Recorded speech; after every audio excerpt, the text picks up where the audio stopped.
Welcome to the Elements of Success podcast with Johnny Dawson.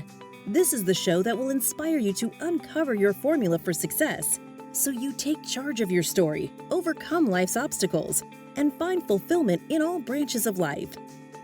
With Johnny as your guide, you will break down the science of success and experiment with how you can combine key elements to uncover discipline you need to accelerate your journey towards prosperity. Now, on to today's episode. Welcome to the Element of Success podcast, where we will explore traits that have helped others achieve success. Our hope is to inspire you to discover your own element of success. Today, we're joined by my co-host, Eric Johnson. Hey, Eric, how are we today? Oh, I'm fantastic. And I love the word that you used there. We hope to inspire. And if you want to be inspired, listening audience, go back and listen to episode 15. You're going to love this one too. But the last episode we did, if you love victory stories, if you love learning about how to go through adversity and come through the other end, and you love baseball, you got to go listen to it. It was fantastic, Johnny. I loved it.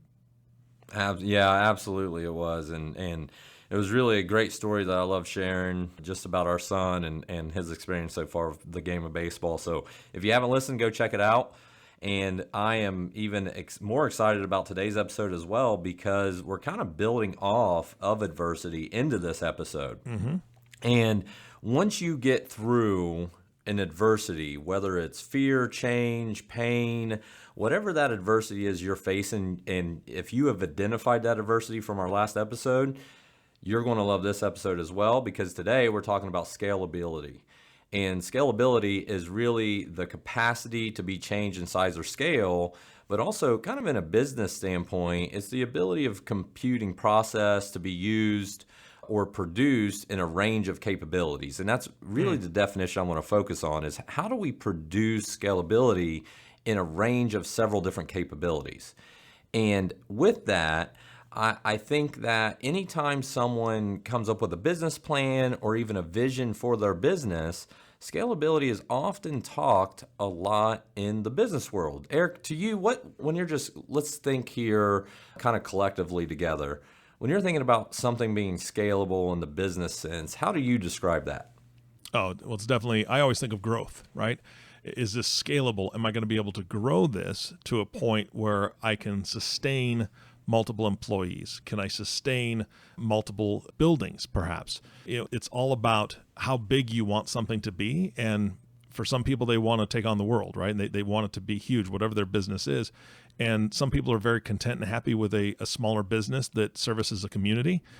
Both are correct. Both are right, depending on the personality. But when I think of scalability, especially in the way you said it, produced in a range of capabilities. I've never heard it said that way, but I think that is every business owner's goal. They want to be able to scale to a size that they feel comfortable with, they feel like they're finding success with, and impacts them and their community and employees the most.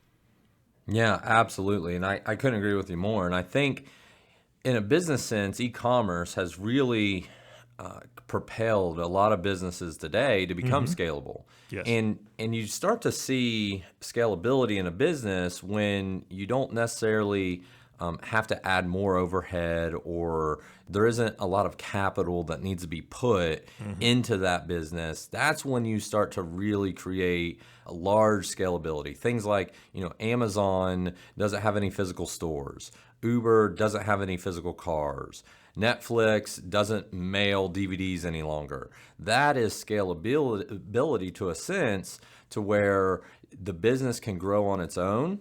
And once you've created that foundation of how to do that, then you have scaled the size of it and the capacity of it. But I don't want to talk about business today. I'm just using that as a segue into what I really want to talk about. I want to talk about scaling one's life. As individuals, we can scale our own talents and create our own lessons of scalability. And that's how I want to have our discussion, Eric, today is around that idea. So when you think of an individual trying to scale their life, how does that look for you? It looks like 247 pounds, Johnny. That's where I'm sitting at as of this morning on my scale. And I know that is not where I want to be. So This podcast is speaking directly to me. Good. Yeah. Oh boy. Yeah.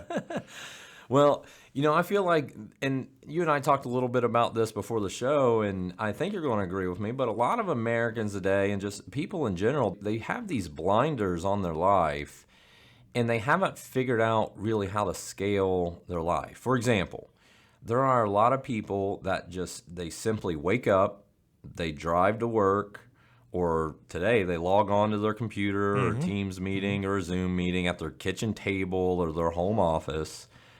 They punch the clock for 8 hours, maybe sometimes 10 if they're still checking emails after 5 or 6 o'clock, like a lot of people.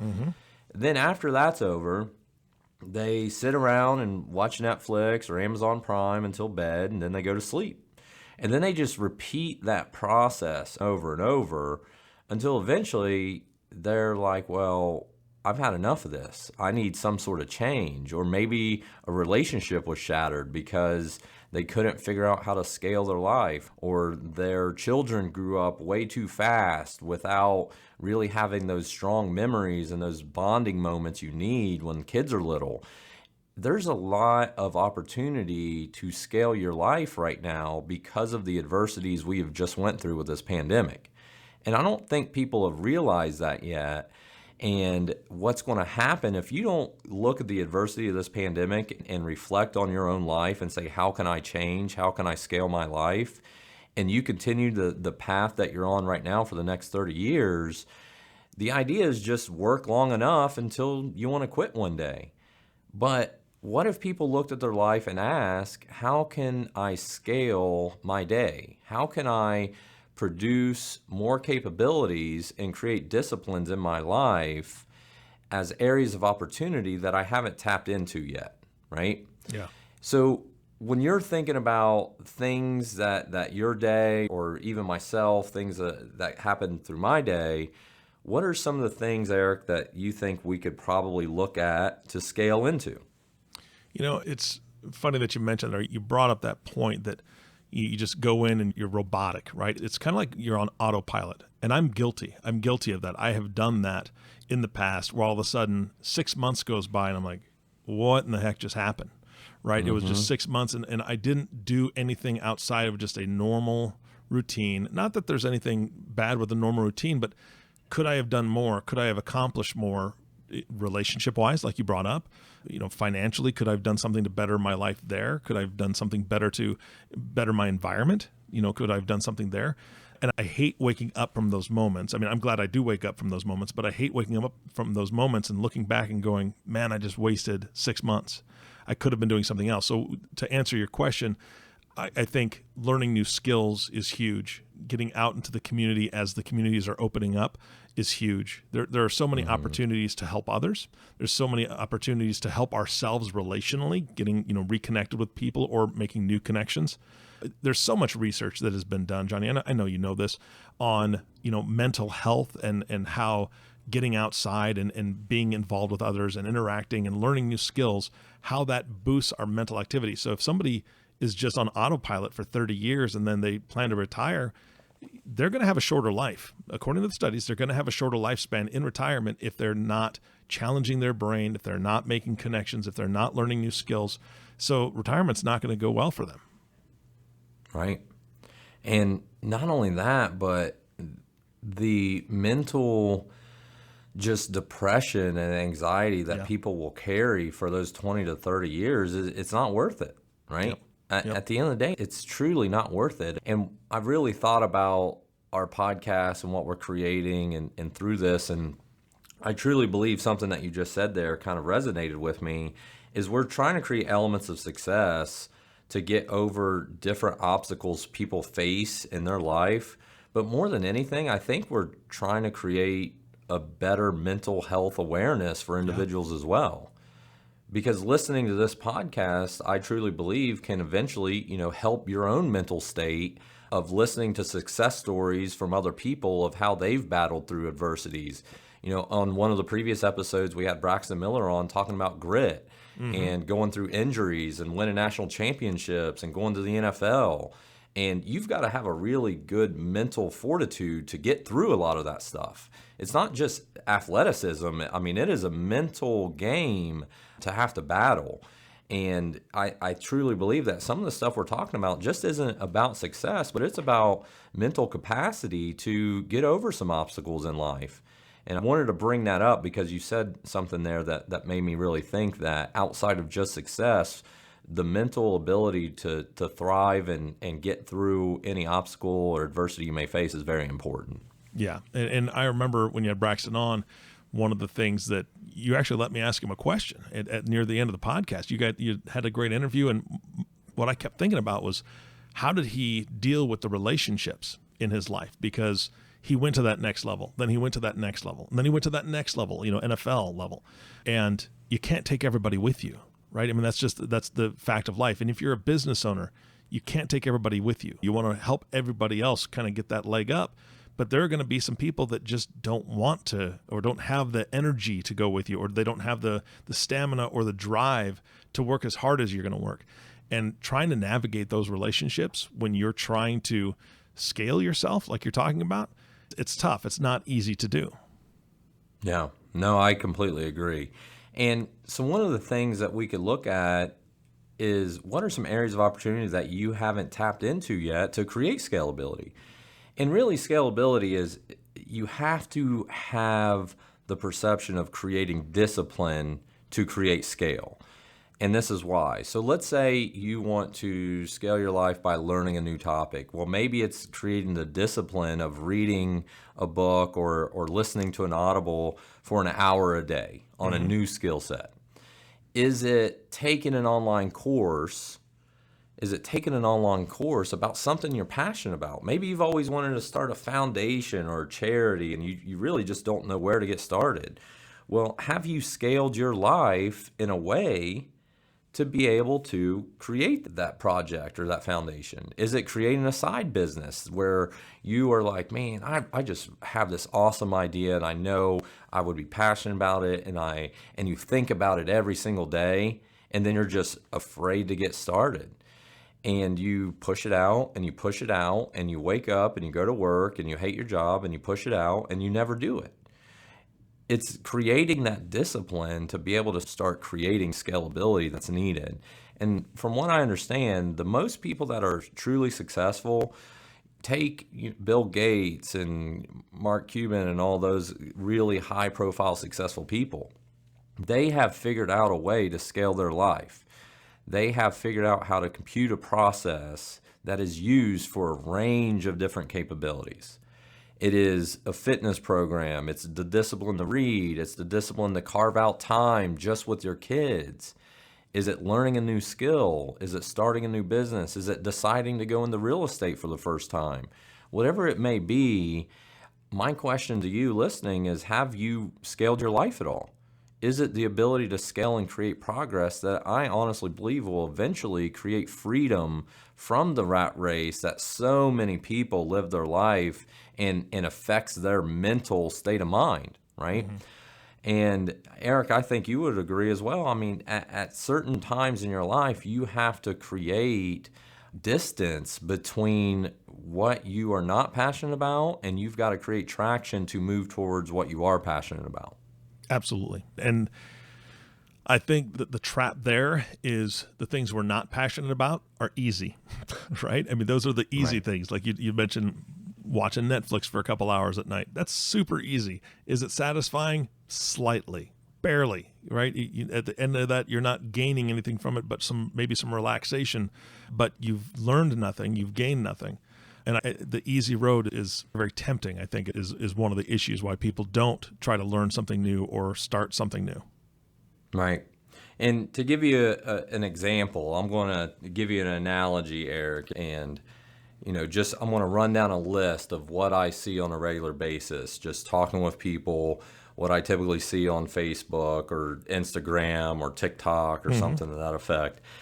It's this mindset to where $900 to start a new business is too much, but $900 to buy a new iPhone is okay.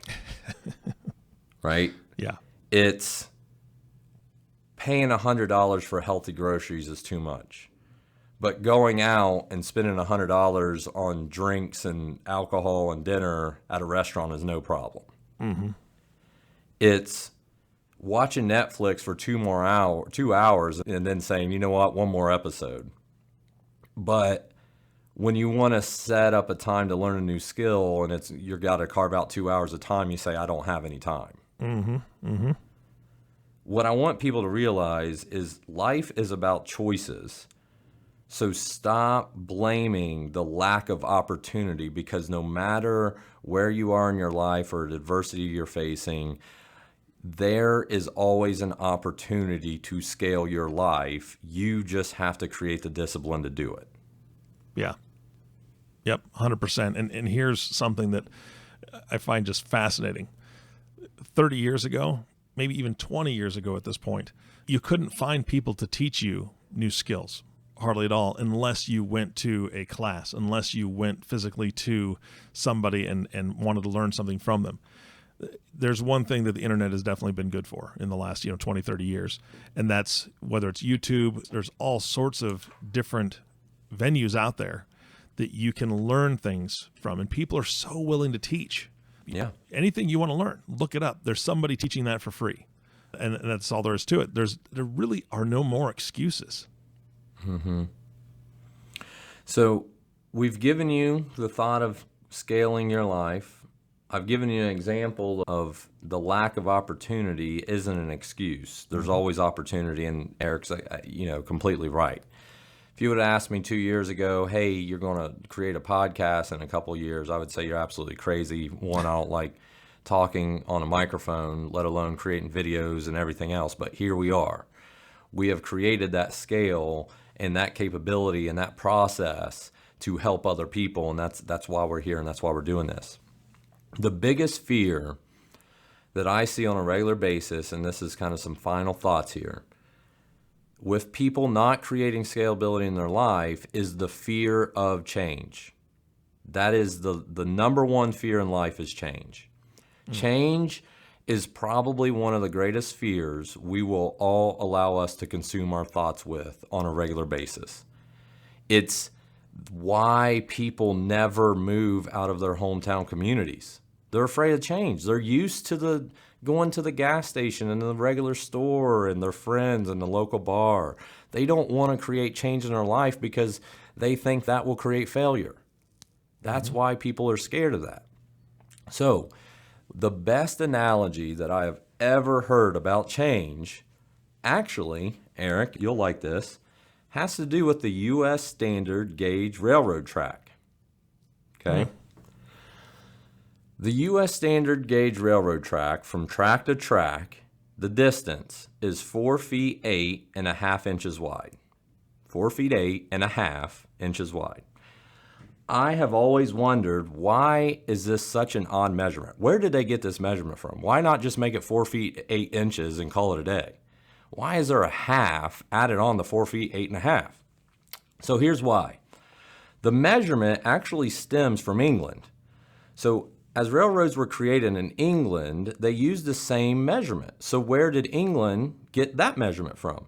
The first rail lines were built by the same people who built the tramways, which were before railroads. They built the tramways with the same tools and jigs that they used to build wagons. The wagons were built at the width so that their wheels could fit into the ruts of England's ancient long-distance roadways. So I imagine they had these ruts all over England, and they're like, hey, we've got to start building wagons. We've got to make them all the same size to fit in these ruts because we don't want to create new ruts. But the original ruts were actually created by war chariots that were brought into England by the occupying Roman army. Those chariots were built at 4 feet 8.5 inches wide to carry the load of 2 horses. So here we are. Years and years and years later, we've had the fall and rise of the Roman Empire. We've had civil wars. We've had world wars. The distance is the exact same of the railroad that we have all over the United States that the Roman army created war chariots from. So if you're listening to this, I want you to know that you're not alone if you struggle with change. We have used the same measurement for hundreds and hundreds of years based off of one measurement created by the Roman army. So what matters is that you adapt and you create scalability in your life, which we have from war chariots to trams to trains. Don't fear change, adapt to it, and sit down and think about what can you start doing today to create scalability in your own life. Eric, final thoughts. I think that was perfect. I think those are the great final thoughts. I want to thank you for your time and thank you for a wonderful subject. You're very welcome. And, at the end of the day, what I would tell anyone that's listening is be reflective on where you are, what could you be doing better, what are you really good at, and don't hesitate to reach out to us. If there's something that you want to bounce an idea or say, hey, I'm really struggling with this adversity, or how do I create scalability here? Always feel free to reach out to me on social media. Either the main page that I pay the most attention to is Instagram, and that's just Johnny W. Dawson. So you could look me up there, send me a message, be happy to message you back, and we could create a dialogue that way. And if you have success stories, we'd love to hear them as well. So thank you for tuning in. And Eric, it's always a pleasure to have you on as a co-host as well. Thanks, man. I appreciate it. Again, thank you. And our last thank you always goes to you, the listening audience. Thank you so much for tuning in and listening to the Elements of Success podcast with Johnny Dawson. If you have not subscribed to the podcast yet, please click the subscribe now button below. This way, when Johnny comes out with a new podcast, it'll show up directly on your listening device. This makes it much easier to share these podcasts with your friends and family.